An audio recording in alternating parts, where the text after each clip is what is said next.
Ça fait maintenant plus de 8 ans qu'on répète la même chose. 8 ans qu'on répète que mon père est innocent. Ça fait 8 ans qu'un simple post mensonger sur Facebook a non seulement bouleversé la vie de mon père, mais la mienne et celle de toute une famille. Et depuis, on cesse de répéter, d'apporter des preuves et de nous battre pour être entendus. Ça fait aussi 8 ans que nos preuves ne sont pas prises en compte, qu'on subit le shadowban sur les réseaux sociaux, qu'on subit le boycott des médias, et encore tellement compliqué de trouver des journalistes courageux qui peuvent relayer les informations en notre faveur. Alors aujourd'hui, on vient avec d'autres preuves. Et cette fois-ci, ce sont des preuves scientifiques qui démontrent non seulement et encore une fois que mon père est innocent, mais aussi l'instrumentalisation et la manipulation de la justice.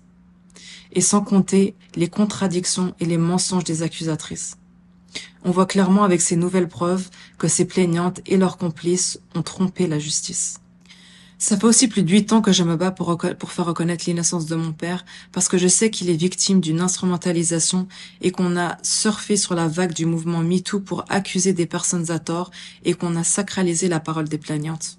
On a toujours su que mon père dérangeait, de par ses positions sur l'islam ou encore sur son combat pour la Palestine.